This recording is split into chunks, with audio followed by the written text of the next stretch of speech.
はいどうも、ホルモン島田チャンネルのぶっちゃ島田です。なぜか年を取るごとに美味しく感じていく食べ物といえば蕎麦ですよね。異論は認めます。今日はそんな蕎麦を手軽に食べられる江戸切り蕎麦ゆで太郎をご紹介します。それでは早速行ってみましょう。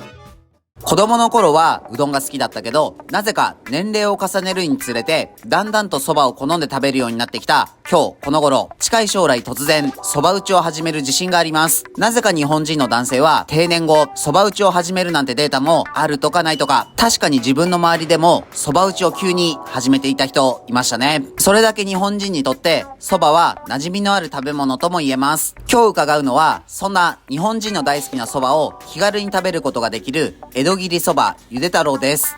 ゆで太郎は新越食品株式会社と株式会社ゆで太郎システムが関東地方を中心に展開する立ち食いそばチェーンです。もともと新越食品株式会社がゆで太郎を創業し、株式会社ゆで太郎システムがフランチャイズ展開を行っています。この2社の創業者はもともとほっかほっか亭のフランチャイズオーナーだったそうです。新越食品株式会社の社長はほっかほっか亭を辞めそば店を開業してました。久しぶりに再開し、そのそば店に可能性を感じたゆで太郎システムの社長がフランチャイズとして店舗展開することを提案し、今のような形で直営店の運営は新越食品株式会社、フランチャイズは株式会社ゆで太郎システムという分業での運営を行っているそうです。そば店に可能性を感じフランチャイズ展開を提案したのも先見の明がありますね。今では立ち食いそばチェーンでは小諸そば、富士そばを抜きゆで太郎が店舗数が一番多くなっています。1982年創業と後発なのに巻き返しがすごいですね。2020年頃からゆで太郎に併設する形でもつ次郎というもつ煮を主力商品としたちょい飲み需要を意識したブランドも展開しています。すべての店舗に併設されているわけではないようなので、場所によってはゆで太郎だけの場合もあるようです。中に入ると食券で初めに注文するシステムです。ゆで太郎ともつ次郎のメニューは分かれていて、それぞれ見ることができます。これゆで太郎というか食券機あるあるで、食べたいメニューがなかなか見つからないし、後ろに人が並んで焦るってありますよね。食券機を声で注文とかできたらいいですね。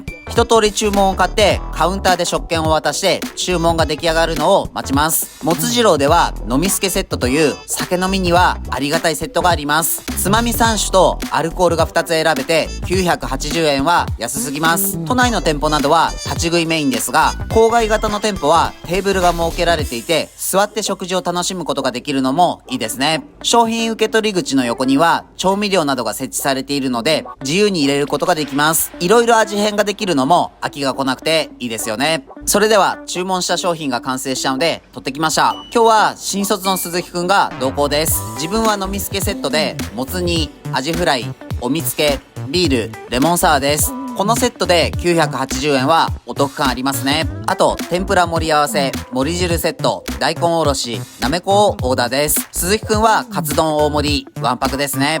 それではいただきます。アルコールは缶で提供することで手間を省けたり安定した味を提供できそうです。その分お客さんは安く飲めるのでウィンウィンです。まずはもつ煮です。なんでもゆで太郎システムの社長が群馬に出張するたびに食べていたもつ煮からヒントを得て作られたそうです。具材はもつとこんにゃくとシンプルな具材ですが、しっかりと煮込まれたスープにはもつなどの旨味が溶け出しています。これはつまみにもおかずにもぴったりです。持ち帰りでの販売もしているので、さっきも持ち帰りだけ買いに来る人もいましたね。こういった漬物がちょっとあるだけでお酒の進み具合って違いますよね。トッピングの大根おろしとなめこを合体させて醤油をかければ即席なめこおろしの完成です。アレンジ次第でつまみが生み出せますね。これも箸休めにちょうどいいです。それでは天ぷらです。揚げたてサクサク、別注文した盛り汁につけて食べるのもいいですね。そばのお供に天ぷらもいいですが、熱々揚げたての天ぷらはビールやサワーに合わせてもグッドです。アジフライも上がり具合がバッチリで、箸を入れた瞬間の衣のサクッとした心地のいいサウンド、耳からと箸を持つ右手からダブルで感じます。これは口に入れず経験でわかるうまさ、答え合わせの必要がありません。鈴木くんがよかったら食べてくださいとカツ丼を勧めてきたので食べてみます。蕎麦屋に来てあえてのカツ丼、この選択肢を手札として持っておくのはありですね。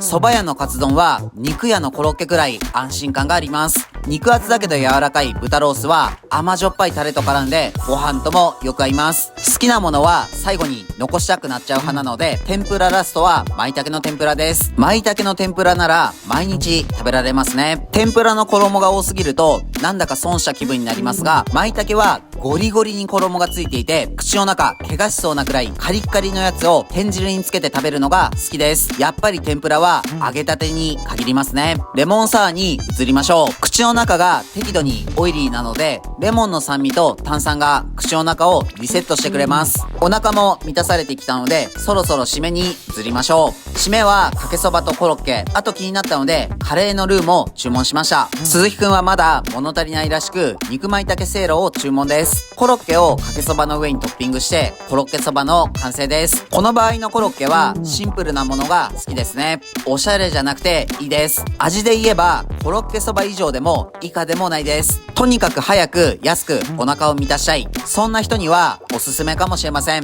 このカレーのルーだけでもつまみとして成立できますね。コロッケの上にかけたりしてもいいかもしれません。これをちびりちびり舐めながら酒をすするのもオツです。スープに浸ったコロッケはしみしみで出汁がたっぷり染み込んでいます。ゆで太郎は引き立て、打ち立て、ゆで立ての3立てにこだわっていて、各店で製麺室を設けて自家製の麺を製麺しています。このカレーを入れてカレーそばにしてアレンジしてみてもいいかもしれません。一つで何度も楽しめます。皆さんの好きなそばや食べ方、こだわりなどあればぜひ教えてください。今日も美味しかったです。ごちそうさまでした。はい、本日の動画は以上です。最後までご視聴ありがとうございます。ゆで太郎いかがでしたか？蕎麦屋で飲むってなんか大人になった気分ですよね。自分たちは群馬県前橋市と高崎市でホルモン島田というホルモン屋をやっています。群馬には美味しいお肉を食べられるお店がたくさんあるので、もし群馬に来た際はいろいろ探してみてください。この動画がいいなと思いましたらチャンネル登録、高評価よろしくお願いします。